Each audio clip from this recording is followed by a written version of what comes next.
he taught me about these ET races that came to alter our genetics. And this talks about, this is a 3,000-year-old manuscript. I said to him, don't ever call me again. Because now my head is it's so messed up. My paradigms are being smashed again.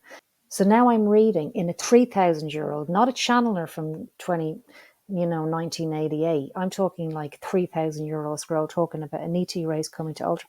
I thought, like, say if that's actually true. Imagine that's actually true. Like, I thought God created me. And then that truth begins to dissolve. You're like, oh my gosh, hold on. You feel so unstable. And then there's another truth. And then, well, I believe in that. And then...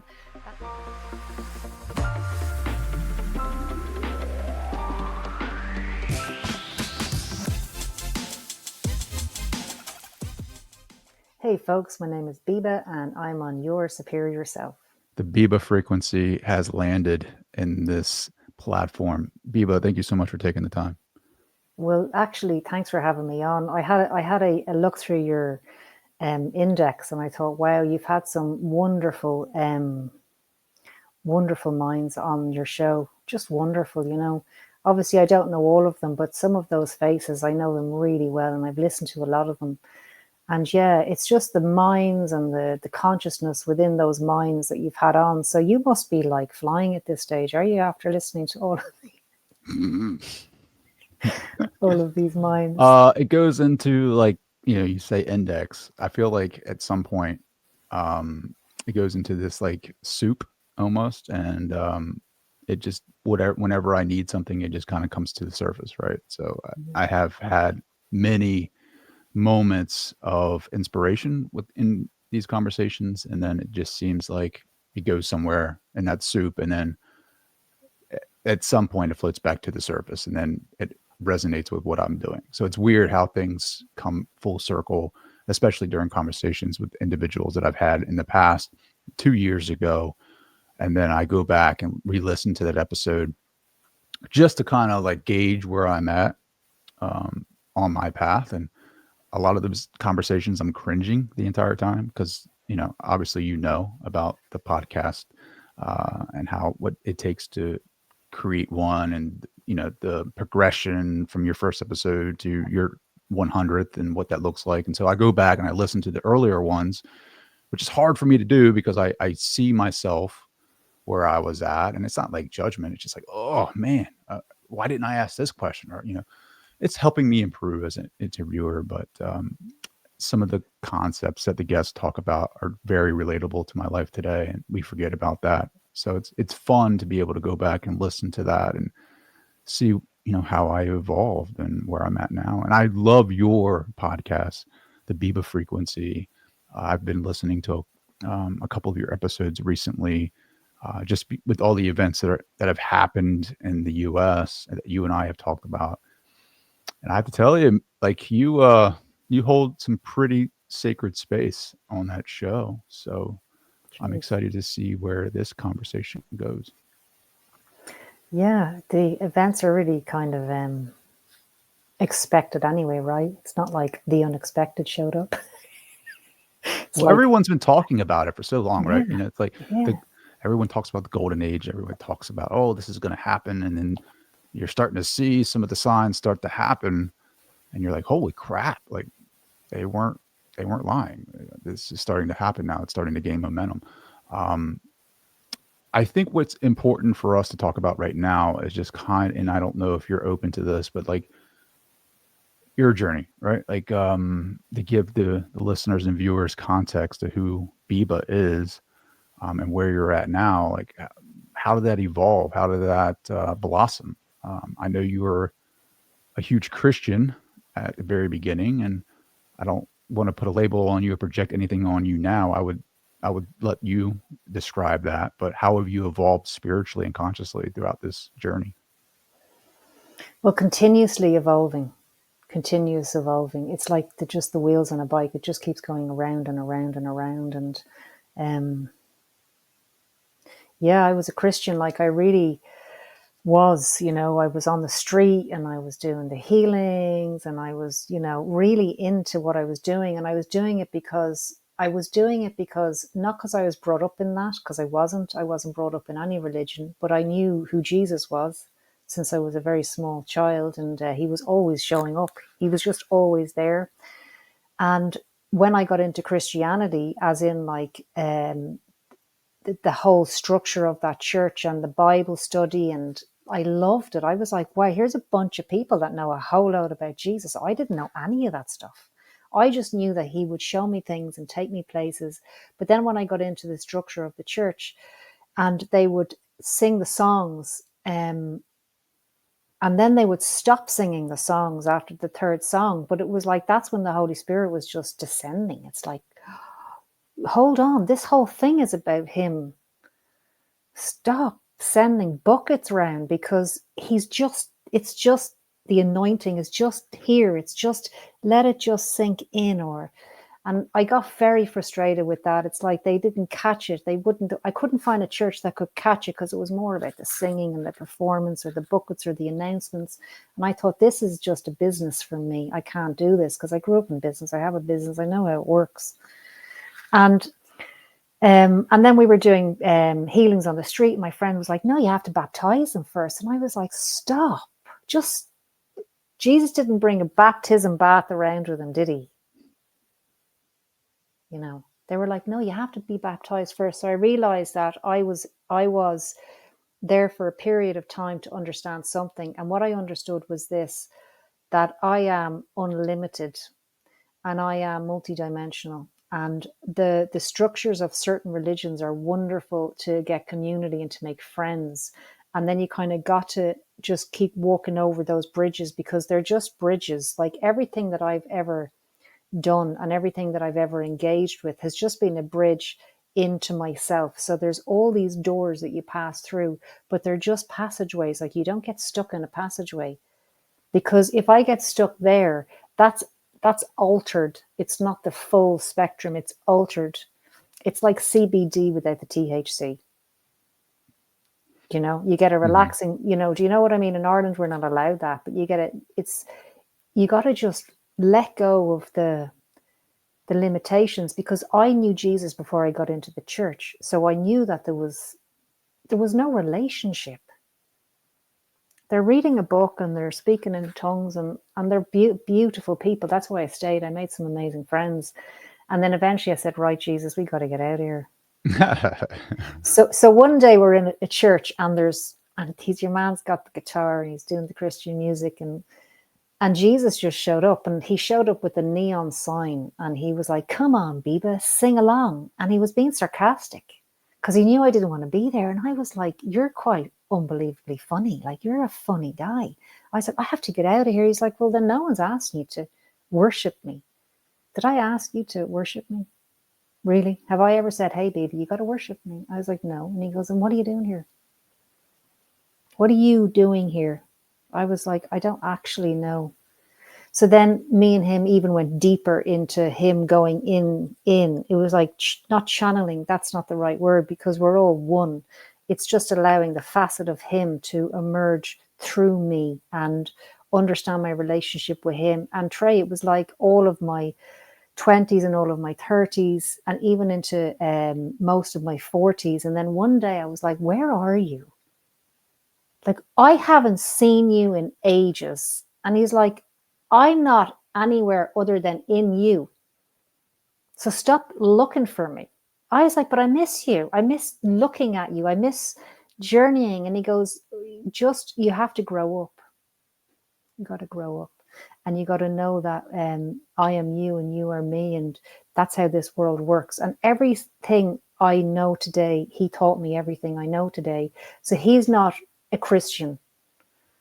He's a brother, and he shows the way. He is the way shower, and there's a lot of them now. And it's just the guilt of leaving that structure is intense.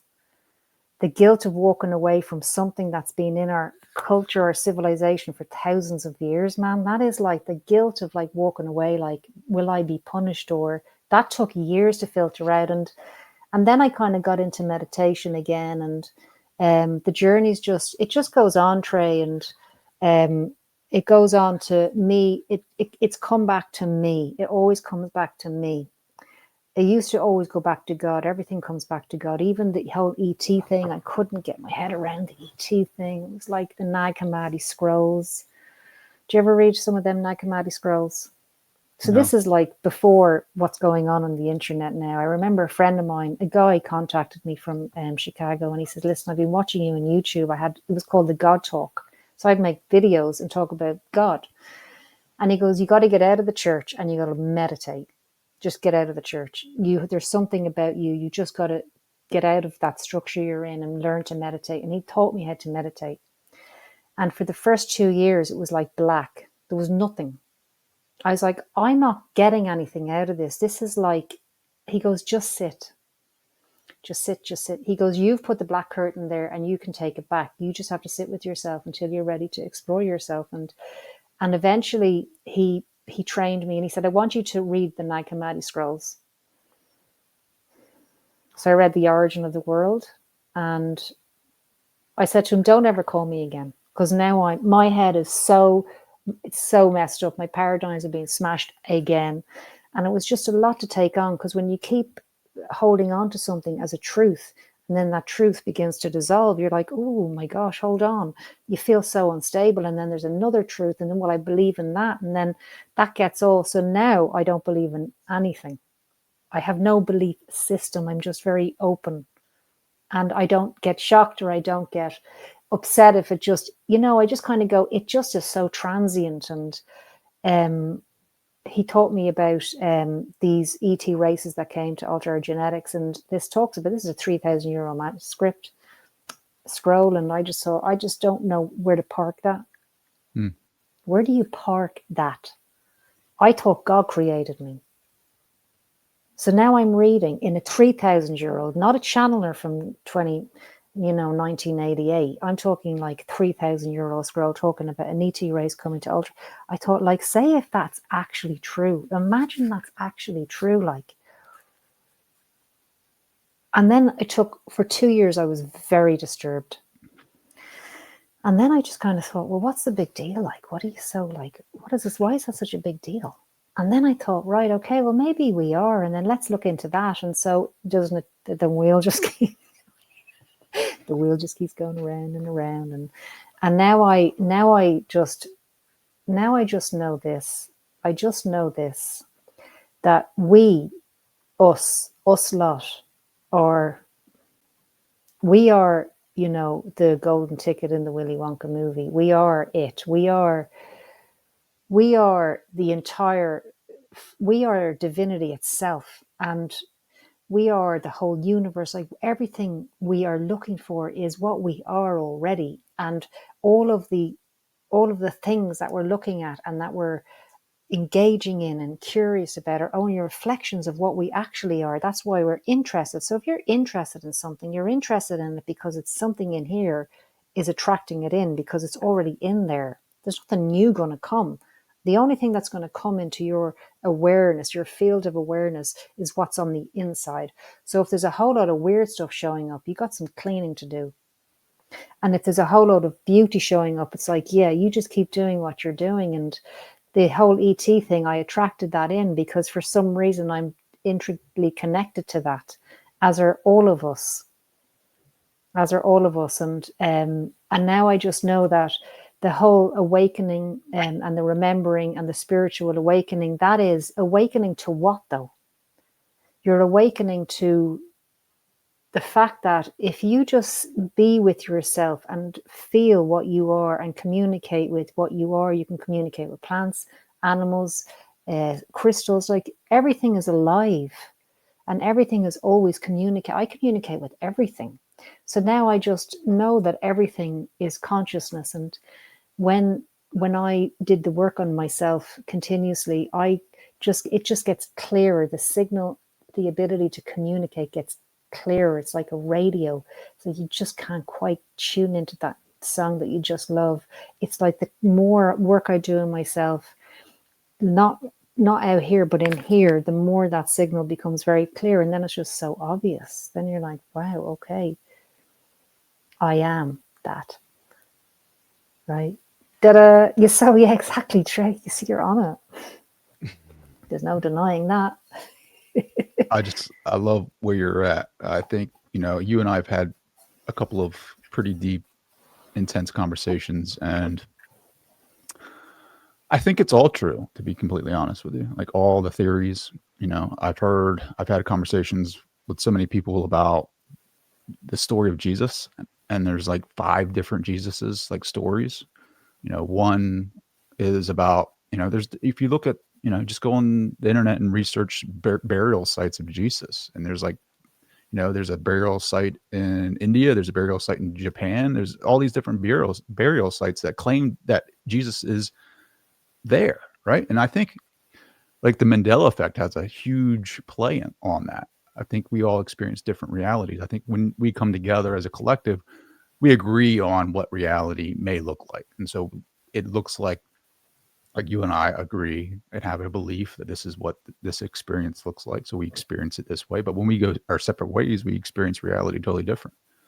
Yeah. And I think, I've heard a couple of theories recently that I agree with, and I've heard a couple of theories that I don't agree with. But it, to me, and I went into meditation, and they're like, it's all true. It's like all of it is true for the individual, the perceiver, the eye of the beholder. And however your experiences have developed you to this certain point in this time and space reality, and how you filter reality through that lens of experience is how you project, the inner world into the outer world. And so I am, right. I am that. I am the experience that I'm having. And, I think we get lost in that because of the socialization process, the I shoulds, the expectations of what I should be from ancestral traumas, and the dogmas and what you experience with Christianity, not really fully exploring your relationship with Jesus because of the guilt that you were feeling from leaving the church, the fear that's associated with the ostracization of that process, the loneliness of that process, the quietness of that process. Like a lot of us are not comfortable with quiet, but if you just sit in it, it's like the source of everything. Like everything derives from quiet and stillness, and then you have an experience, and then it's quiet. And so, like that is to me, like when I'm having a conversation, like will find filler words because we're uncomfortable with the silence. But if you listen to it, like everything comes from that. Everything comes and goes into the silence. It's like the experience. We go to sleep, we come back, and we are awake. It's like we go into darkness, and then we come into something. We experience something, and we go back into the nothingness. That's where creativity is, the possibilities, the potential of our experience lie. And so, if everyone just gets over this having to be a certain way and just allow the uncomfortable to come into our lives, I feel like that expands. It expands the possibilities of what we can experience. And so you have so many different dimensions and so many different philosophies and societies and ascended masters and angel beings and all the things. And it's all true for somebody, right? And so I Yeah. think to your point, I think it's just like I love where you're at, just kind of like being open minded and just allow, I've been really getting into the heart center, the heart space, Heart Math Institute, and sitting in this and expanding that electromagnetic field and allowing that to interact with reality, and seeing what comes from that. And there's a lot more joy. There's a lot more bliss. There's a lot more all the good stuff. But as I go down this path, it seems like it can affect other people in a negative way. It can affect other um, entities or energies a certain way that maybe don't want to see me go down that path. And so I'm experiencing some things, like I was listening to a podcast and of yours, and the individual was talking about the dark, right? The darkness. And I think as, we all need that resistance in our lives. That's how we grow. It's the process. You need to have friction with momentum in order to have growth. And as you go down this path of self-awareness, there's going to be trials and tribulations. It's all about sharpening that sword. And so going back to, and I just realized how long I've been speaking right now. And this is about you and sitting in the No, space with you. stay there, like Trey. Like what you're saying is really, oh man, what you just said is a direct result of the work you've done with your heart. Like from the everything's real, which means there's no judgment, right? Which Yep. means it's okay for you to believe in one thing and me to believe in another, because it is all real. To connecting to your heart, to being met with a darker thing. Like you could teach meditation. Do you teach meditation? I do not. I do not. That means it's. I can hear there. I can hear in that I do not is, but I might.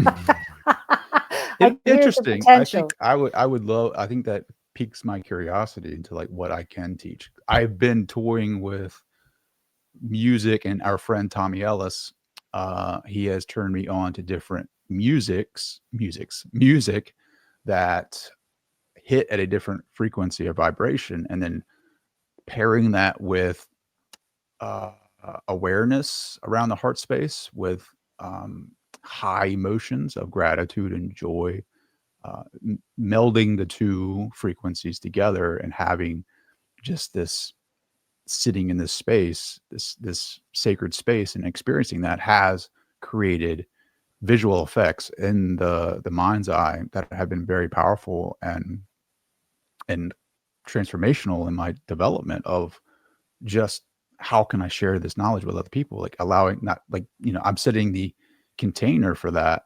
but allowing this pure consciousness, which, you know, music resonates at like 600, 700 levels of consciousness, according to Dr. David Hawkins's work, and just allowing that frequency to integrate with that person's body and do its magic while focusing in on the heart space and having an elevated emotion. I've done it once, and I have come out of that meditation looking around the room and people are in tears because it's Wow, giving them some type of experience, like their own truth almost, right? Like allowing them to experience that own truth. And so that's right. I am definitely up for seeing where that goes for sure.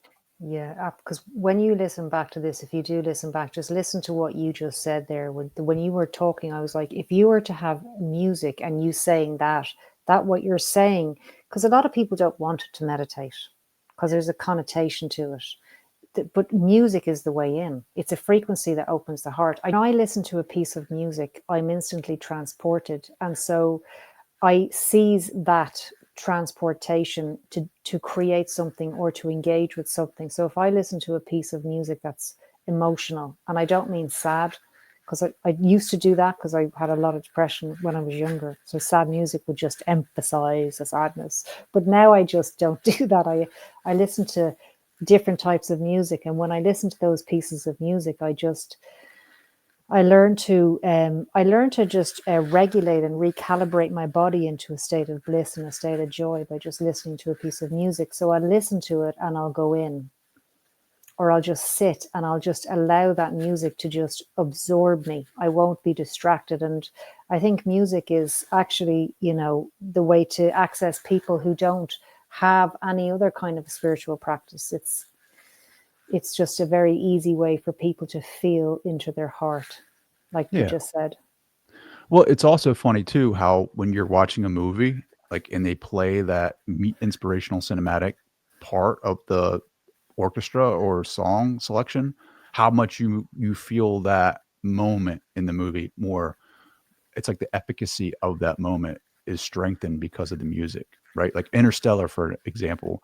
My son and I are watching it, and as soon as they play the music to certain emotional parts, like him and I are bawling, like here we are watching this movie. And yes, this is a very powerful moment, but it's like the music adds to that drama, adds to that experience. It's like, it's pulling you in. It's like melding with your body. It's raising that frequency at a cellular level, and you're connecting more, if that makes sense. Well, listen, just think about like the person who had, whether it's whoever brought that piece of music in, where did it come from? So it's like the tuning forks. When you hit a 440, it hits off another 440. It's like when that person is bringing in that piece of music, whether they're channeling it or it's coming from their heart, it's going to do the, if you're able to catch it, which you are, because Insta, there's like, and you just watch it for the music, right? It just gets you every time. I mean, I watched that for the first time. I didn't talk for about 2 days. I just couldn't talk. I was absolutely blown away by that film. Everything about it, his courage, right? And his daughter and the age and the time and the space. And my mind just went, it just unlocked something in my mind. And that music then opened up my heart. So there was a symbiotic opening and it just went, what a movie. Like, whatever that was a portal into another place within yourself. And I think there's a lot of beings that create those kind of things, and they give us those that they get, whether it's us from the future or beings, but I think that they give us those visuals, they give us that information, they give us those tunes.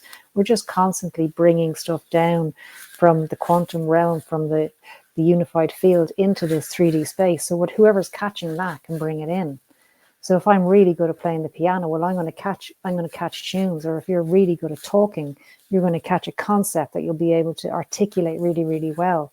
So we're all really needed. We're all really important, and we're all really necessary. But you've got to be clean enough to pick it up and bring it in, and let that just be let it just come through you, you know, as opposed to going, is it good, or is, like, without this analytical mind having to filter out the good, the bad, and the ugly, just bypass that and go, no, just let this thing move through you, you know, that creativity. I love that. Powerful. It's powerful. So you and your son are like crying on the sofa. I mean, that's where you want to be with your son, isn't it? It is 100%. I wouldn't want to be anywhere else. I mean, it imprints a lasting impression on me. And then I go back to society, and then they're like, you know, you forget and you get distracted by all the things that are going on. And but that emotional like imprint is still there. Like, that's how a lot of memories are formed, is by how sensitive you are to a moment because of the emotional processes that are taking place. That's why you remember something so like clearly, is when that emotional, like, I guess, correlation takes place to a time in your life. And so, like, I can go back there, but I guess that emotion or that release of the emotion is like an anchor point and time space where I can go back, take my awareness and go back to that and experience it right there, if that makes sense. Like, and there's a lot of them throughout my life. There's a lot of missing gaps too, like where, like my childhood, I don't really remember a whole lot from that. And if you're a therapist, I'm sure you have your perspectives on why, like traumas and things of that nature. But that's beside the point. I think that is a gift to me, to be able to remember, you know, when reality gets a little bit too overbearing for me, or I get distracted by the, you know, an illusion of I should be doing this or whatever, like that. I can go back to the past and like be in that space because of that. And then remember, you know, like what that meant to me. And like, okay, it allows me to reset a little bit and recalculate and recalibrate the system so that I can kind of get a clearer idea of who I am and where I want to go.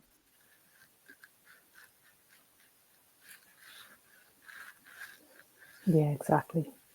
Because we have a lot of memories, haven't we?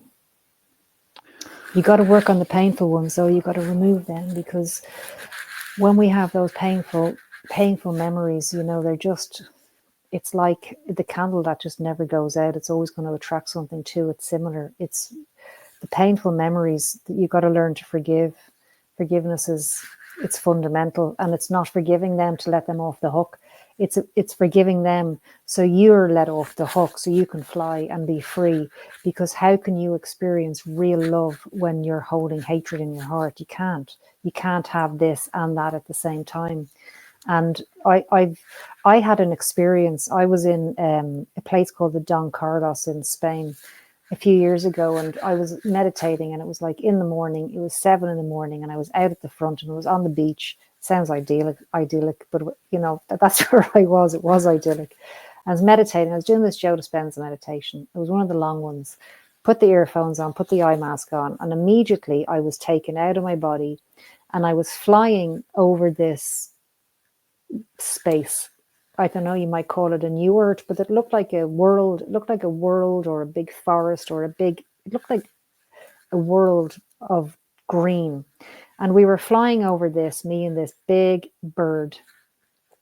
And I had to get over the fact there was a big bird. I thought, it's a big bird. I'm flying on a big bird. It's kind of a bit abstract, but just don't question it. I've learned not to question it, because when I question it, I come back.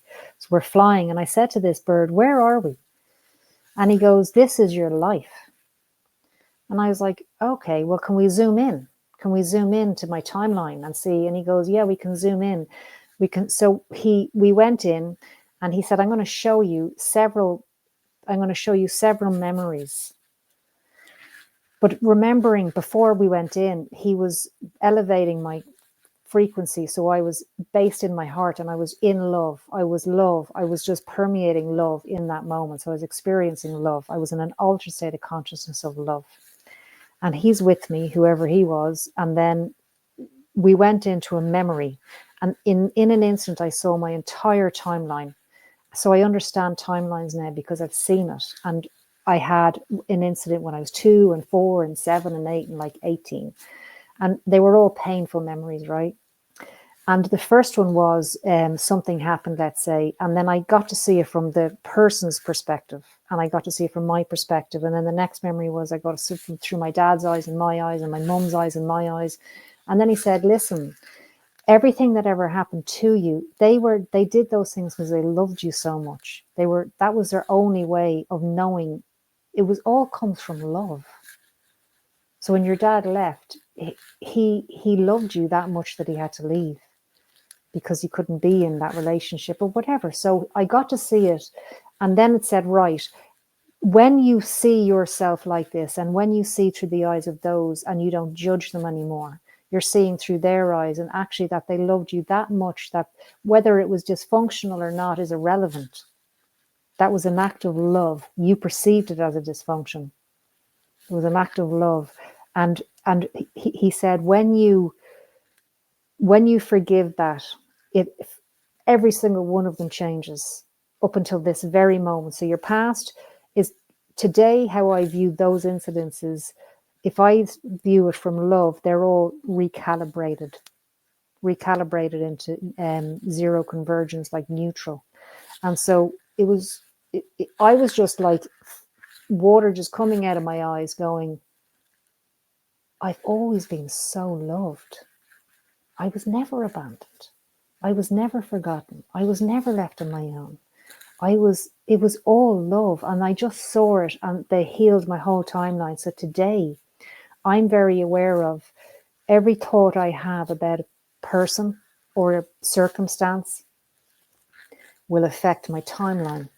And my timeline's like all now in just one space. It's actually not like anywhere, it's all here. And so what's most important is that I am connecting to my heart all the time. Like heart, what you just said, it's like really, really important.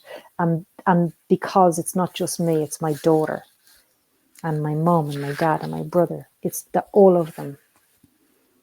They're all released. Everyone's forgiven. I'm forgiven. It's just so easy to forgive. It's actually so easy when you feel good. It's like, no problem. You It's did what? easy. It's easy to do a lot of things when it feels good, but it's really hard to do those things when you feel bad, right? Yes, So it how do is. you get into that heart space when you feel bad? And I know you're always in your heart space, but a lot of people aren't, and a lot of people need help with that. So how do you direct them? So I work with people, Trey, and a lot of people don't get into any emotion. They've lost the ability to feel anything. They feel numb. They feel, like you said, listening to a piece of music can bring you to another time. A lot of people have lost touch with that part of themselves, and they don't ever feel, they've never been loved. They've never felt loved. How I do it is this. You have to really make a choice, and the choice is what is important to you. For me, I made a choice that this life I was going to be free. That was my choice. And I made that when I was very young. I made a decision that when I was young, that I will understand what the truth is and I will be free. I will find my freedom. Initially, I went for sovereignty as a person. That was important to me. But then it was like soul sovereignty. And when I made the choice to be free and find out the truth, the little things that happened didn't have such a hold on me because I had a different perspective about what I wanted out of this life. I didn't want, I didn't, I don't place much importance on things that maybe other people do, like marriage and business and money. Like I do all those things, but it's not, that's just a tiny piece of the pie. I'm more interested in how do I feel good? I want to feel good because I felt so bad for so long. And I was so angry at the world and people and I was so angry. And then I realized that actually this was never going to go away. It just gets worse and worse. It doesn't just clean itself up. Like I had to make the change. And the change was I made a choice. And as I began to seek what a truth was, I became distracted from my problems. It was almost like I was bridging the gap between my problems and this kind of world I was engaging in. And then I go into knowing yourself and what does that mean? And it's a really, really, really long road. You know this, right? It's a really long, slow journey. But it's the only journey really that's important because at some stage in your soul's evolution, you have to do it. You're going to have to go back home to yourself in some time, in one of your timelines. And why not now? Because I'm not going to leave this body with them resentments, because then you just go to places you don't want to go to when you leave your body. And that's not my plan. When did we talk about timelines here. At what age did you realize you were more than your physical body? When I was about 7 or 8. And what catalyzed that? I guess what strengthened that, or how did you know that at that age? I knew that because something was talking to me. Something that didn't have a body was talking to me like you're talking to me now. I just couldn't see. So you heard audible voice? Yeah, calling me all Biba, Biba, always calling me. And to the point where I'd be like, what? Always talking to me. And eventually I wasn't afraid. I would get into it. And it was just, I called it God at the time. I thought God was talking to me. And it was audible. And then I would say, can you hear that? Like, can you hear? No. And then I realized no one's hearing this, only me. I realized that when I was very young. And so the voice would talk to me audible, which is outside of my head in the actual room, like the way you're talking to me now. Sometimes it was in my mind using my voice. Sometimes it was another voice. Sometimes it's just a knowing or a feeling. And I'm very clairvoyant, like I get a lot of images. I'm very visual. So telepathic images are constantly in. So I can see you, but I can see a lot of other things as well in my inner eye. Like we all are, Trey. I'm just very aware of it. I spent time to become aware of our abilities, and I spent time to harness them and get to know them because, man, like life is so fascinating when you get over the trauma of being a human being. That's the biggest trauma, that you're a human being and there's a whole lot going on and it's in your DNA and it's in da da da da. And, it's epigenetics is a good one, isn't it? That kind of gets you off the hook for genes. But there's just a whole world that you just don't see. It's worlds within worlds, and we're intricately connected to all of it. And so, do I forgive John, Matthew, Mark, and Sarah? And yeah, because it was never about me. I had some real weird things happen to me, not nice things. And it's like, whatever. I created all that anyway. I created it. That's how I got over it, Trey. I realized that I created my own reality. We'll hit on that a little bit, right? People hear that and they're like, what? How did you create all that trauma? Like, how did you create it? So the soul, here's this life. So this soul said, I'm going to go into that body and I'm going to have an experience. So your soul, you're prior to a body, you're prior to your mind, you're prior to everything, actually. You're prior to everything that you can see with those eyes. So my soul decided to come into this body.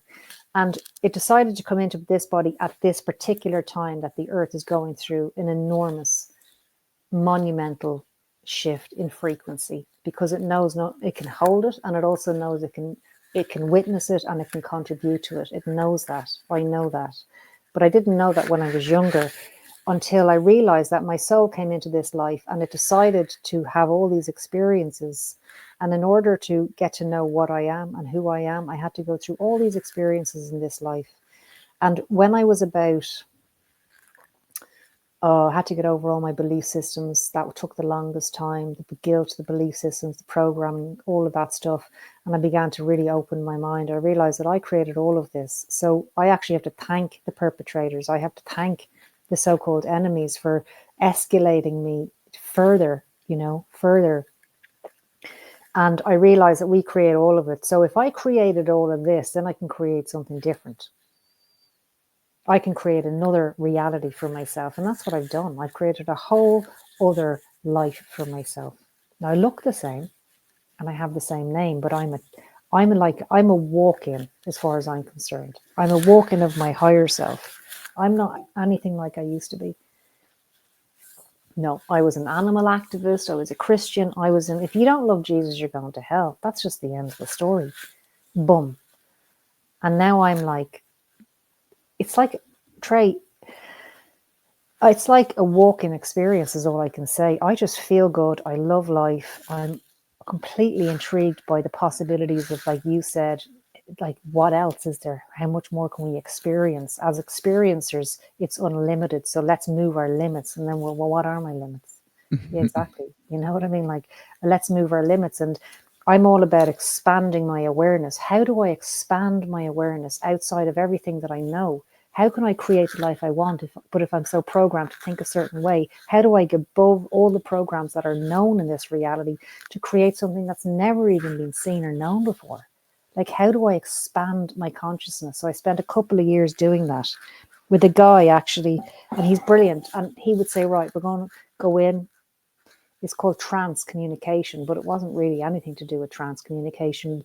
You journey into yourself, and then you go into these worlds, and you would narrate each other's world. And then he'd say, now let's move it forward. Just bring your consciousness a bit further out. And he said, you got to do it slowly in increments, because if you think you can go from here to there, you can't. You have to just expand a little bit more each time. You sit with yourself. And then now I just say, show me, show me, show me. And now I don't say anything, my intention is always just blow me away, because that means it's outside of my understanding, and I'm welcoming it in. And I get blown away all the time, because number one, I expect it, and I'm talking to my own soul, right? I'm talking to the part of me that said, that's a good genetic family to get into. There's a nice wedge trauma in there, and there's a lot of love as well. So, she can do this. Yeah. So when I work with people and they go, and my mom and my dad and my brother and my sister and the schools and blah, blah, blah, all of them, right? And it just, because we listen for 2 hours, and then I go, but you made all of that happen. And you're either going to get punched, right? And I'll go, no, listen to me for a moment. Imagine for a moment you created all of that. When we digest that, if we can, we take full responsibility. You are immediately freed from all of that incoherence. I mean, immediately. Now, the subconscious programming still has to be cleaned up. But when I go, I am responsible for everything that happened to me in my life and how I was yesterday. Well, that's all up to me, wasn't it? How I responded to people. It's all on me. I'm a big girl now. So why not say, right, well, when I was younger, but I was only 2 and I was only 4 and yeah. Just for a moment, just imagine that you created that. Well, why would I do that? Well, what did you learn out of it? Well, I was on my own for years. What did you learn? I learned how to be independent. Right, okay. And what did that do for you in your life? Well, I'm self-sufficient. I'm reliant. Exactly. I mean, you picked a hard lesson to achieve that, but you got there. And then they just leave the session and they are empowered. You get your power and you're disempowered and empowered. It's like the engine's on and the engine's off. You need to be empowered, because when you're empowered, you can't be played with by entities. That's a biggie. Yeah, I find just to add to that, I'm actually still reading St. Teresa's Interior Castle book. And she talks about that as you enter into the interior castle or the mansions, like the first level or first castle, there's going to be like snakes, alligators, all the things that are trying to keep you from going within. So naturally, I think as you go down that path of expansion, of self-knowing, there's going to be those entities that are going to try to disrupt that journey for you to keep you where you're at. What are your thoughts on that? Have you experienced that as you grow, as you expand your awareness of who you are, as Yeah. you continue down this path, this journey? Do you find that true for yourself? It's so evident that what you're saying, like I remember when I would do healings, and it's not like I never thought I was the healer. I always knew there was the Holy Spirit, or just the person's agreement to be healed with that of a high frequency. I always knew that there had to be a choice from the person. And then I also knew that every time there was a healing that was that worked, say if it was cancer or broken heart, like a biggie, I knew that I would have the opposition within seconds of that interaction with that person. And every single time I would wait, someone would come along, someone really weird, and say just really weird things, whether it's on the street, it's in a church, in a friend's house. Something would act up within a human that was close to me to say, hey, what are you doing? Really creepy. And I remember the first few years I thought, what is that? And then I started to expect it. And I thought, now I know what this is. Then when I changed the kind of platform that I was functioning from, the Christian platform, and I was going in, I remember one time I was meditating and Jesus came in, and I thought, that's not Jesus. And then I said, what are you? And Jesus coming towards me, because he doesn't do that. He doesn't come towards me like that. He's never done that. And I said, you're not Jesus. And this thing just poked its head out into the side and just smiled at me. And I just went, you need to go. Like, so What do there's you no think that is, fear. though? Do you think that's a test? Or do you think it's just them screwing with it? Well, we're in a matrix. Like we are in a controlled environment that is they're reliant on our worship, and they're reliant on our anger and our fear. They're reliant on all those things. And so when I'm free, I'm just one less battery, really. And so when we try to get out, and that's why people have rough experiences, or all their trauma comes up and they just can't handle it. Well, let me They ask you just this. go, yeah. So, and I don't mean to cut you off. So the Matrix It cut me off. I shouldn't have said philosophy. the Matrix. That's your trigger word. That's my That's trigger Trey's word. trigger word. Don't imagine the Ah. Matrix to Trey. Go on. Why not? So is the Matrix You're theory, smiling. like your knowing? Is it your knowing, or is it just a collection of philosophies that make sense to you? No. No. I'm talking to myself, not to you. When I had 20 years of depression, Trey. That's a long time. And I mean, no good days. I didn't leave. I wanted to leave, but I wasn't allowed to leave. And I realized when I was coming out of this, me coming out of that darkness, and it was so dark, Trey, and no one knew I had it. Everyone thought I was just a happy-go-lucky person, but I was very, very, very sad inside. And it was the journey of coming out of that, and my communication with my own soul, guiding me step by step. And it guided me it was almost like holding my hand. It's like, right, today we're going to do this. It was like taking me out of a maze. I have experienced leaving the matrix, and I've experienced going back into it. And it's a frequency. It's a frequency, and it's very, very, very incoherent, and it's very noisy, and it's very distracting. And when I meditate and I step myself out of that frequency, the relief, just the relief. And then the earth shows up, and the universal prime creator of this universe shows up, and my soul shows up, and we're all just there. But I don't feel them in the matrix. I only feel them when I'm out of this incoherent frequency. It's just like a collective consciousness. It's whether it's controlled or all these words we put on it. It's just a very noisy frequency that will keep you sick, in fear, and in your trauma. And your trauma it doesn't have to be like anything really bad. A trauma can be, you were adopted, and subconsciously you're thinking, why did my mum not want me? Do you know what I mean? Like, so it doesn't have to be like, you were in a car accident. A trauma can be something very, very subtle that you're not aware of. A trauma is what you become after an event. That's what a trauma is. It's not the actual event. It's what it turns you into. That state, that belief system. It's a belief system. Silence can be a trauma. Because like it could mean rejection for some. You say something and there's silence, and you automatically think, "Oh, they don't like what I just said."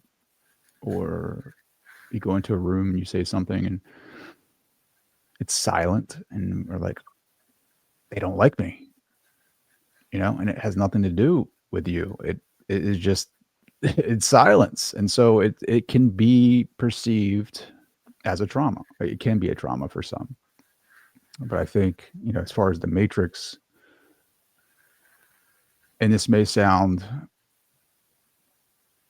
kind of weird, um, as much as that philosophy triggers me, I'm kind of grateful for the matrix. Really? Yeah, because it empowers me.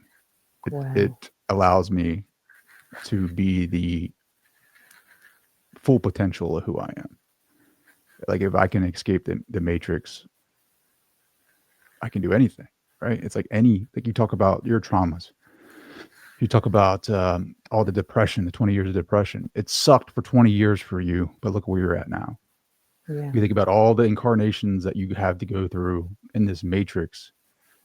But when you get out, think how powerful you will be. Yeah. So like, I feel like we have to approach life and be thankful for our challenges because they empower us. Big Like, you time. have to be grateful for the challenge every day. Even when I say, like, right now, I say this in my office, I'm fed. I am, happy. I am in a good space mentally, but I know that, there will be a time where that will be counterbalanced by some negativity, what I perceive as negativity, or the opposite end of that. And I have to be thankful for that because it allows me to experience the opposite, right? The weakness allows me to feel and express the strength. And so the matrix, as much as I freaking hate that philosophy, I'm thankful for it because if it is true that we're in a matrix, and when I escape, how powerful I will be in that moment. Full realization, Yeah. full God mode, right? Full stepping into that full infinite potential of who I am. So you have to be grateful for it. Yeah. Exactly. As much as it sucks to think about people and entities sucking on our energy and manipulating the human mass, at the end of it, you get out. Like, think about all the power that it would take for someone to escape. And then when you do escape, the full realization of that truth, and then what you can do with that. Yeah, you see, that's very good. Where you're at, you're in a really good place. Like, you're in a really, really good place. I mean, what are your thoughts on that? I mean, seriously. Yes, because you're talking about integration, right? So what you're saying is your Heart Math Institute. So you've learned to go in and connect to I call it the Stargate of your soul. So when you activate the Stargate, which is your heart, you can go in there, and in there is your soul. And in your soul is the remembrance of everything. It's never forgotten anything. It just is everything. And in order for us to really be free, we have to integrate everything through us. We have to integrate. So you're saying, I give thanks to the matrix for what I am, because I will now know the real price of freedom and sovereignty of my soul. And soul sovereignty really is the real awakening. It's when there's no more There's no more distractions, manipulations, forgetfulness. There's no more triggers. This world can't trigger you. You become impenetrable. It's just boom. That's soul sovereignty. And we already are that. We already are in that space. We already have that. It's just a matter of removing everything that's in the way of that being apparent and it being so. So how you activate it is you go in through your heart. You actually activate your heart space, that center in, I think it's actually not the heart, it's just above the heart. It's just there. Like I went to this place years ago, Trey, about 30 years ago, I went to Sweden. There was this man and he didn't speak English. And he said to me, here, in here, he said, not your throat, not your heart, but in here is the space. And I never knew what he was talking about until a few years ago. And it's like right there, but it doesn't, locations don't matter. What matters is you activate yourself and then you become that. And the only thing that's in the way of that is your belief system about what and who you are in this world. That's the only obstacle in the course is your belief system. Mm, I Or love that. systems. Yeah. Well, that's the thing too. Like going back to the unknown. Like right now, I'm embracing the unknown. Like I don't know. I have a script that I follow. Internally, hard work equals success, and it has burnt me out many a times within the last 5 years with this podcast and just in general of seeking. I'm like in this space of the unknown, and I'm connecting with that uncomfortability of that state and allowing things to come to me more. Like I'm finding out more so now than I ever have that alignment is very important. Not so much the action, but the alignment to that. Like it used to be like 80% action, 20% alignment. And now I'm finding that I have to be 80% aligned and then 20% action. And then things start to happen to me naturally. I think that's where you get out of the ego a little bit and allow that higher self to kind of integrate with who you are. And then you just kind of surrender to the moment more so and just allow things to be created. Like that's co-creation. We think conscious creation is like the action. Like we have to do this, the cause and effect kind of thing. I'm going to do this and this is what happened. And then all the dominoes will fall. And it's like, I think for me, what I'm finding out, what my truth is like, the more that I can kind of go back into the moment and surrender the conscious will of creation and be more aligned to that that different part of myself that I know is the creator and surrender, like, follow the signs, I guess, and take that action. I find that things start to naturally manifest in my world a lot more easily than they have in the past. Like I've created a men's group and I've created masterminds in the past and it was really hard to create and not a whole lot of interest. And um, it was really very difficult for me because of how much I consciously needed to control it.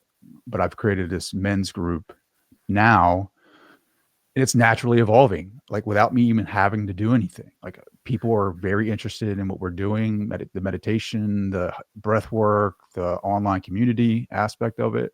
And the men are naturally stepping up into leadership roles. And although I've created this vision, like now it's attracting people that want to be a part of that. All I had to do was align to that,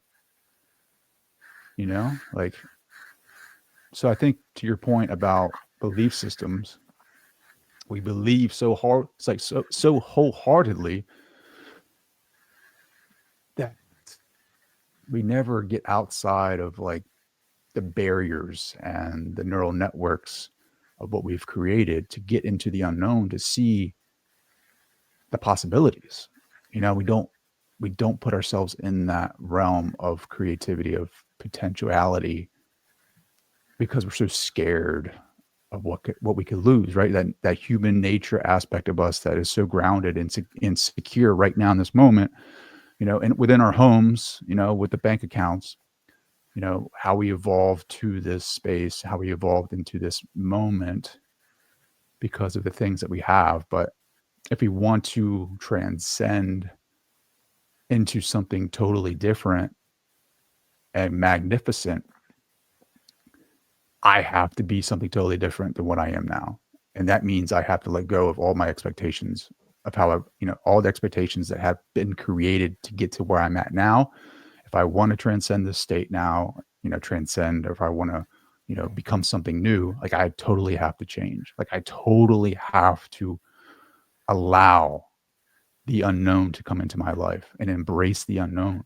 Like I could lose it all. I very well may, but that's the risk I have to take to become something totally different.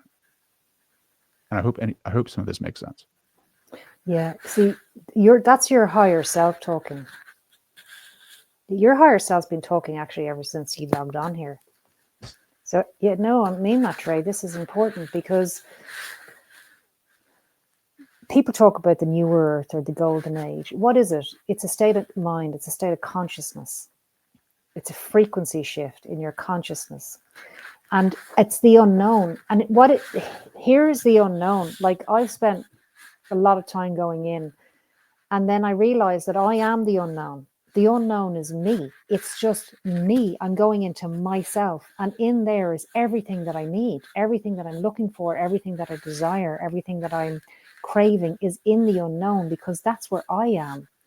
We are living in a world, and not to put it down, but we're living in a world that's designed to keep you from not going in.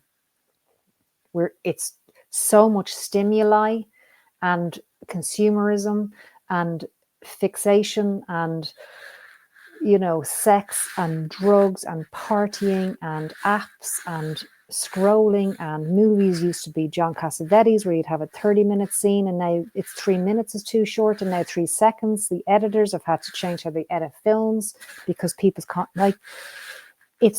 we have become such a different thing. And for those of us who can just pause, like that pause, just everything just stop, it's just to remember to go in. You just remember, and then in the unknown is you. And what you said was not knowing what's going to show up, because that's what this new age is. It's a new age. It's not an old thing coming up. It's a new thing coming in. So something new has to show up, but it's not going to show up if you keep putting what we know to be there to replace it, whether it's this work that we're doing, Trey, all of us, right? Don't look for validation. You see, we go into a world saying, hey, I studied and I got an A. Well done. Then you go to that college. You see, or your parents say, oh, you can do this. Here's a bike for Christmas. And we're always constantly like the naughty list. That does my head in. It's like, how can you say that to your kids, like a naughty list? Because they constantly think, am I on the good list? Will I get into heaven? It's the same thing. We're needing validation that we're doing okay. We don't need validation. The spiritual walk, there's no validation. It's an internal job. Stop looking for validation, because it's the validation that you're belittling your soul. Honor your soul. Really honor the trajectory of your soul, the experiences, all of the accumulation of experiences that your soul has been on to get you to where you are, and trust that your soul knows exactly what it's doing. And when you're in a men's group and you don't know how you're going to conduct that circle, perfect. That's when the new earth shows up. That's when the golden age is there, because Trey just shows up and then something happens. It's like me. I go to work. I don't know who's coming through the doors. I sit down. I go into my heart and I listen, and then something happens. I don't know what that is, but all I know is that I cannot project my thoughts, my concerns, my inadequacies, my control on that. I have to erase everything known and become something totally unknown. And even people who have presentations for big corporations, I was working with a woman and she said, I have to go into a presentation with no presentation. That's how I'm going to change this corporation. And I thought, that's it. That's it. You see, you have to be brave enough to do that. And how do you do that? You got to know yourself, but like yourself enough to do that, and have a little bit of experience to know that it's never going to let you down. You can't get it wrong. Your own inner silence might screw your head up a little bit, but you've got to get comfortable with your own inner silence. What do I say now? What do I do now? Who does you don't do anything? Who I told you love you it. have to? You know, you're not a performance. We're not in the olden days where those guys had to perform in front of the king. Like, relax, just be So, quiet. If you go yeah, quiet, go quiet. no, I just love it. And I'm looking down at my phone. I usually don't do this on an interview, but you reminded me of a book that I'm listening to. It's called The Creative Act by Rick Rubin. And he talks, and you're an artist, you're a painter. Funny story about that. She didn't know she was a painter, but she is a painter. But he Painter. talks about how you need to show up and you need to allow your creativity to be what it is. And so we follow different rules for all kinds of things. We follow rules of conversation, like what it looks like, how you introduce yourself, how you follow up with that introduction, how you have the body of that conversation, how you end the conversation. Artists and painters have, a square canvas, and they paint on this canvas, and although, it is, art that comes through them, it's still on a square canvas. Why is it a square canvas? Like, why can't it be a circle canvas? Why can't it be something totally different? But there are rules that we follow in Yeah, society, right? So it's like getting into the unknown, like changing it up, not preparing for a speech and going and giving a speech, not following the construct of what a speech looks like, but allowing that speech to evolve as you speak it. That is art. Me not having a script for this interview, allowing it to naturally flow and come through me. And as I am anchored in this space, as I am connected with my heart, to allow that intelligence to drive this conversation, to yeah, connect with you and become entangled in this conversation energetically, to dance, to evolve, to show the audience, to direct them into new possibilities for their lives, not following a rule set. School allows us to, or teaches us to follow a rule set, to from 8 a.m. to 4 p.m. There's a bell system, and it lets you know when you need to change routines.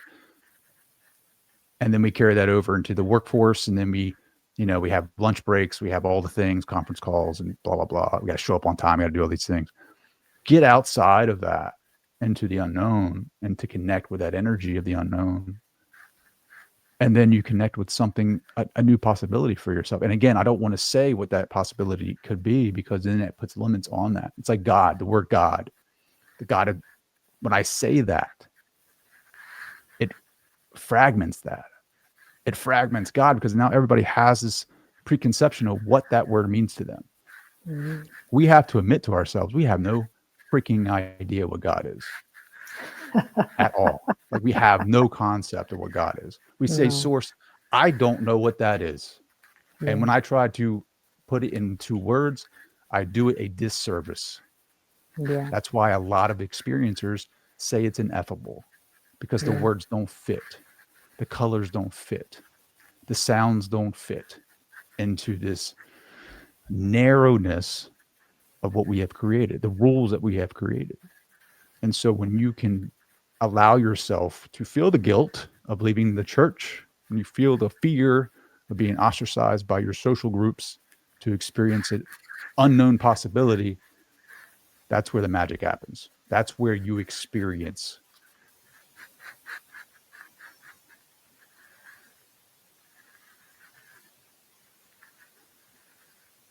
the silence.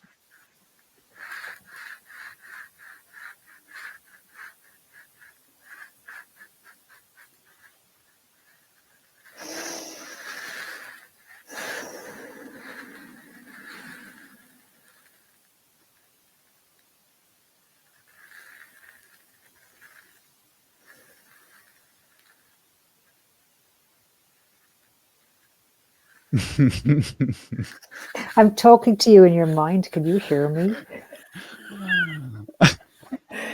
I'm saying, hey, Trey, how are you? Telepathy, Trey. That felt so good, what you just did there. You're a very powerful being, Trey.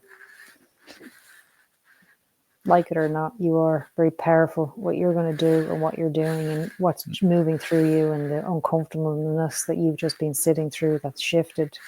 New levels, you see. New levels of power. And power is the power of love, the power of change, the power of, it's a frequency. It's just it's there for everything. It's there for everyone. It's not the power of one. It's just the power. It's a universal power that you just get to go, whoa. So when you see someone going through something, you're like, hey, guess what? If you just did that, then that would just go away. It's like, really? Yeah. You get to be what's needed in the moment for what shows up. That doesn't have a name. You can call yourself a Reiki master or whatever, but or you're not anything. I'm not an artist or a healer. I'm none of those things. I'm just me. I'm very happy having no labels, because all I know is that whatever is presented to me, I know how to interact with it. And when something is calling me to attention for assistance, I know how to assist. Now, I don't know how until I get there, but I know from experience that it's just so. It's just so. And there's a lot of grace there, because I don't have to do anything, Trey. I just don't have to be anything anymore. I just get to just be. I just get to be. I don't have to do anything or say I am this and I am that and man, I am great and no, not really. Because as soon as I put that on myself, and then I'm limiting myself to that avenue, when you remove all of the labels, you're opening yourself up to the universe, not just the one door in the universe, which is yoga or Reiki or healing or, meditation. Like, remove all of those doors and just go, here I am. So when I meditate and I want to be out there, out in this world, making a difference, or just engaging and seeing how it works, I go into myself, and I become a light. I just see like a lighthouse or some kind of light frequency, and I switch it on. And when I switch that on, my phone rings all the time. And then when I'm tired, I go in and I switch it off. And guess what? My phone never rings. It's always like that. Creator being.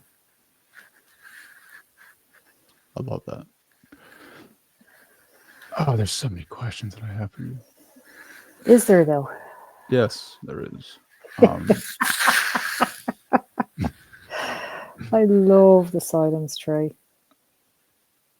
What are you interested in at the moment? What's your awareness focused on at the moment? I want to know how your mom's doing. Mom's great. Yeah, and a lot of people don't know that we did like a healing meditation for her. What was it, a month ago? Like a co-heal. Yeah. Yeah. So we're in a group, and our group is doing similar to what Joe Dispenza is doing. We all, Tommy Ellis is running the group, and it's amazing. He puts on some music, and he says, ride the notes of the frequency of this music and see Biba's mom perfectly healthy. So here's a picture of her healthy. Just keep that vision, feel this music, and look at her and however she interacts with you in this meditation. And so she is like gone from thinking she's unwell to being totally well. Because after a serious bout of cancer and all kinds of complications, she felt like she was sick. That sickness, that feeling of not being well hasn't left her. And I kept saying to her, you're not sick. You're like, you've programmed yourself, because there's a lot of different things. So after the meditation, she just went, I'm not sick. I was like, yes. She goes, so I don't feel sick anymore. So that's a group of us coming together, right? Hitting a certain frequency. And then that being called my mom suddenly doesn't feel sick anymore. So much so, Trey, that we went to the hospital recently because she has to get another scan on her lungs. And do you know what she says to me in the car on the way back? She says, I thought he was going to tell me the worst news. She says, I know that when I get those scans in January, there's nothing even going to be there. I was like, yeah, exactly. It's like that part in the Bible where the lady falls down at Jesus's feet or touches Jesus, and he turns around and he says something of the effect of like, your faith healed you, right? Like she's looking for healing and thought it was Jesus doing the healing. And Jesus is like, no, it's your faith. Your faith has healed you. It's almost like that. Like that, the power of the belief system, right? Big time. Like Jesus was just the archetype, the man, right? Like, and that's how powerful the belief is. Like you give your power away to something and thinking that it's healing you, when in actuality it's you healing yourself. And but there is something to coming together in groups and focusing in on healing energy and targeting a person and sending them that positivity, that love, that healing essence, and them not having to be in the room. Like I'm doing it. I was doing the meditation from the US, and I have no idea what a healing meditation looks like, or co-healing, or what to do. I just envisioned. I remember it sounds kind of weird, but I didn't know what to do. So I envisioned your mom. I have no idea what she looks like. I just know it's Biba's mom. So I'm going to focus on that energy.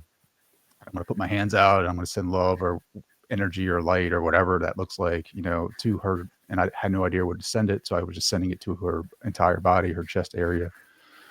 But you get enough people doing that, something happens. Yeah. Right. And now you're telling us that she is believing that she can heal, and she is healing. Yeah, she's well. She says, I'm not sick. That's like 3 years later. That's the first time she's ever said that in 3 years. And she said, it's because of the healing that group did. She knows exactly.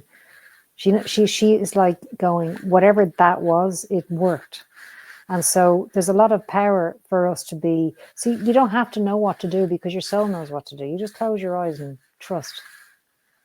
You don't have to Does do she know anything. that? Does she know that we were doing a co-healing on her prior to that? Yeah, I told her to lie down in bed, but she was in shopping in IKEA. Did she know when about the time we were doing that? Absolutely. I said, 10:30, lie down, don't move. And she said she did. She said it was the worst day. She's never felt so ill. She said, your brother thought I was after going to go to the hospital. I couldn't walk. He took me to IKEA to buy things and I couldn't walk. She said, but the next day, it hit her. The energy hit her really hard. She was floored. And my mother works 5-6 days a week. Like, she's a tough woman. Like, she's amazing. She's an incredible woman. She said, the next day I woke up and I had a whole new lease of life. So there was an energetic exchange there. Like, it was tangible to the point where my brother thought she was like, she couldn't walk.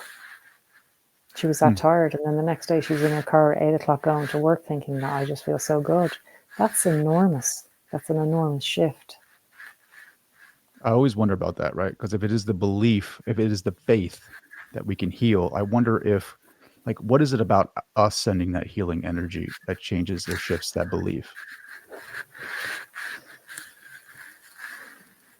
So one thing about Jesus was he never saw them sick. You see, he had like hundreds he was coming into town that day. He was coming into town and there was like hundreds and thousands of people. I don't know how many there were, but they were coming to see Jesus, and some of them were climbing trees and they wanted to see this guy called Jesus. And so you must remember, they'd all be pulling out of him and pulling out of him. But one woman touches the hem of his garment. And he goes, which one touched my garment? Which one of you touched me? I touched you. And he goes, he felt her clean frequency. He just knew that she wasn't sick. He just had to witness her wellness. He had to witness her whole. And when somebody's sick, like my mother got really through this awful cancer, as most people do, had cancer, is really rough on the body and the chemo. And I couldn't see my mother sick for those 2 years. Like, I couldn't permit myself. She deserved more than that. She deserved, because with the knowledge that I have, I couldn't, and this was a test for me. It was my mother, and I was like, hold on and come do some healings on you and healing. And I thought, no, I got to pull back and witness her have this experience and mind her, but not go in on it. And I never saw her as sick. And when she finished all the treatments, she said to me, this is really interesting. She says, every time I saw you, I felt well, because you had no fear in your eyes when you looked at me. So I knew I was going to be okay when I'd see you, because you had no fear in your eyes. And see, I didn't know that. right? I just knew that I had to see her as well. And I mean, Trey, there was days when she was lying there and I thought, is she alive? And I had to see her. I had to hold my position and go, she's fine. Couldn't go into that. I had to go, she's fine. And so when we see that somebody is whole, it's all energy. I mean, you talk about the heart math creating an energetic field. So if I go into incoherence, I'm mirroring her incoherence, and now we're amplifying her incoherence or sickness. So my cousin Mm. says to me, my dad's really sick and he's really sick and I feel so sorry for him. What am I going to do? And I said, well, if you feel sorry for him, he's done. You've got to look at him when you see him and let him know that he's doing really well. And it's not ignoring it. It's just a mindset. So I think healing's a funny one. I don't think anyone's sick at all. The soul's never been raped. The soul's never been sick. You've never been touched. You've never been offended. Your physical body is listening to your mind. Your physical body is like an antenna picking up signals all the time, and it has a lot of memories. Your soul, your body is inside of your soul. And so when our spirit, our essence, that divine thing that we are, that's never been sick. It can't get sick. It can never be destroyed. So your body's inside of that. It's like incubated in that. The body forgets, and it's listening to the mind that's forgotten what it is. It's like, I'm sick, I'm sick, I'm sick, and I'm depressed, I'm depressed. And then the body goes, it's depressed. We're depressed. So everything in the body starts shutting down. No, this is all energy work. It's all energy work, as in, like, I am well. I am well. So my body is an avatar, and I talk to my body because it's designed specifically for me. And I say, right, you have full permission to release all trauma, all memories of trauma. I give you full permission to release everything that stands in the way of absolute perfect health. And I talk to my body like that because it's waiting for my instructions. Every thoughts create things. Your body is listening to your mind, waiting for instructions. So brush my teeth, brush the teeth. I think I'm going to go to the toilet. So it lifts up the seat. Do you know, it's kind of like your body is constantly just waiting. It's like a dog going, are we going for a walk? Are we going for a walk? So you've got to learn to pay attention to what you're thinking, especially around sickness. So if I'm going out with someone and he's doing my head in, let's say, just doing my head in, and it's coming to the end, and I'm looking at him and I'm just going, yeah, and we're having superficial talk, but in my head I'm going, I can't wait to get away from you. He's going to actually, telepathically, he's picked that up. We're all telepathic. And he's going, okay, well, and then he's thinking, she doesn't love me anymore, because he's picking it up. It's the same for good or for bad. If I say, look, she looks like she's going to die, I'm sending signal to her body that she's not well. So, and that is the unknown. That is but trusting, surrendering, allowing. I don't need to control anything, Trey. Everything is just as it should be. I just need to hold my position, and my position is I'm anchored in my heart. Doesn't mean I go around in love all day. I don't. But I'm anchored in truth, and the truth is everything is listening. Everything is waiting for interaction. Everything is alive. Everything is how I feel, and how I connect to myself is how the world. So if I'm in love, the world is made of love. If I'm in darkness, the world is made of darkness. How I am accountable for myself. I have to be accountable to myself and say, right, I'm going to make an effort to be brilliant. I'm going to make an effort to allow the magnificence of my soul to shine through this vessel, and therefore it will radiate health, and I will be a blessing to everybody I meet. So when I make dinner, it's going to taste delicious. Or when I'm feeling low, I generally stay away from people. I don't ring someone and go, hey, guess what? I go very quiet, like a wounded dog, and I just go, right, you have half a day for this. You're going to work this out.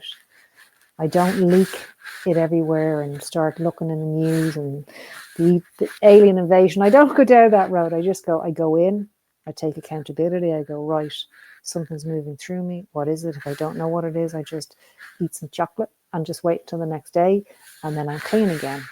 So you just have to mind yourself. What's Matt say? Matt says, mind your little self. Mind your little self. He's lovely, isn't he? He's a great guy. I love that guy. I love all the people in our light being group.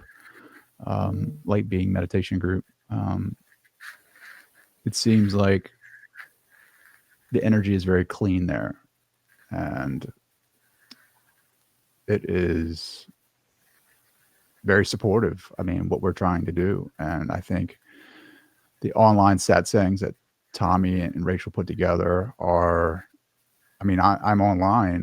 I can feel that energy, so I can only imagine what it's like in person. Could you put into words to the best of your ability, like what you experience in those spaces?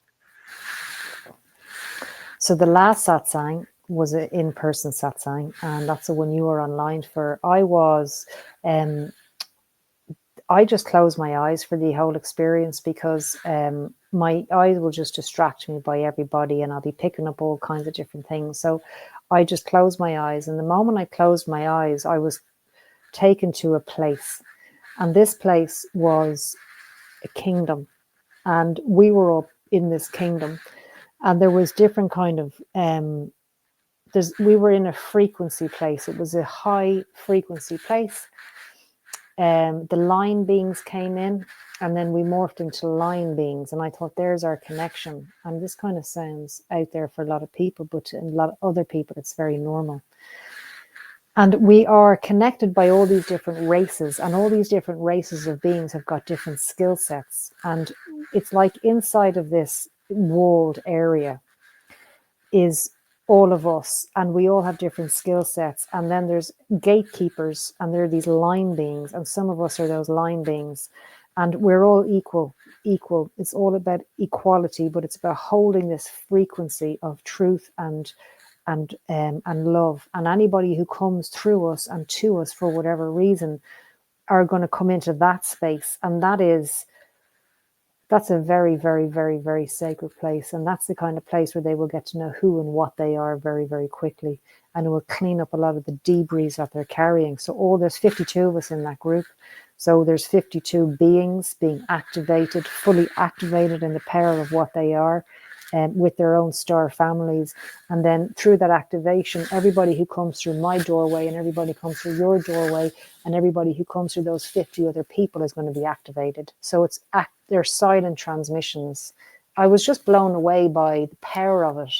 And it was just beautiful to see us in another dimension collectively. I'd not seen that before. Mm, Yeah, it it's so was beautiful. amazing. Yeah. Yeah. No, it just a couple hours go by, and there's a time difference for us. Like 10 a.m. in Ireland, I think it's like 5 a.m. here on the Eastern, Damn. yeah, Eastern Standard Time. So getting up, I get up 4 a.m. anyway, like up in meditation when the veil is very thin. And so 5 a.m. is perfect for me because like I get my meditation in, and then I can sit in that space and kind of connect with everyone. And then that energy sets me up for the remainder of my day. And it just seems like I'm exploding with like love, with just this feeling of bliss and joy. And I wasn't even there. I'm sitting on a Zoom, like listening to this, you know, being there half a world away, and the energy that it is so potent, what it does to my system and what it allows me to create in my reality over here, which is, I find I find it so valuable. And I know, this work needs to be expanded upon. And Yeah. it overflows in other aspects of my life, which I love. And yeah, the people that are in it are just, I don't know, it's just like you connect with them, like doing the men's work and being a part of this group has allowed me to feel aspects of love that I've never felt before. Like I didn't know I needed it. I didn't know that I had the capacity to generate this type of love. And it isn't like, romantic. It's like platonic, right? It's like this love that Mhm. I had no idea that I could generate for some other people outside of my family. And I don't even think that I had this love capacity for my family. I didn't know what that was. I mean, as a man in this world, like we're taught to suppress that and not express it.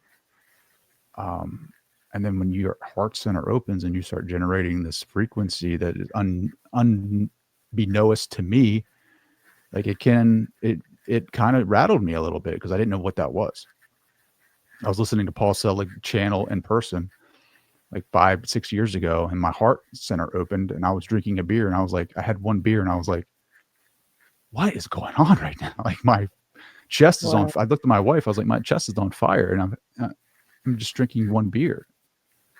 And getting more familiar with those types of experiences has allowed me to understand more what's happening. Like the heart space is opening, and you're connecting, you're expanding that field, and you're resonating with reality in a different way, and it's bringing you different experiences. So when you talk about the electromagnetic field, the more love you can generate. When we get into those spaces, we all start to expand our fields. And so that creates a communication between everyone that's in that space and even online for coherence. And then we get into coherence, and which creates homeostasis in the body, which allows for more of us to, be more light in the world. Um, and that's where the magic happens. That's where the experiences happen. Yeah. And I could That's a talk to you very for, yeah, go ahead. that's a very but with the groups, like, community is really important, and you hear a lot about community, but how do you find a community? We're in a community, and it's on a WhatsApp, and we meet up sometimes online. So energy work transcends space and time. So whether you're online or in person, it doesn't matter. But with this group that we are in, all of us we're all after the same thing, which is to just feel love, know love, and be love. So a lot of stuff we work through together. It's like, as Tommy says, it's like another type of family. You've got to work through some stuff, but it's safe. And he's an amazing thing, Tommy. And he's very good at monitoring what's coming into that group and what's not. He keeps it really clean. And so we all have the ability to really experience ourselves, really what we are in that group. And I've come to know myself. I've come to really understand what I am because of that group. That's powerful. It Same is as powerful. you.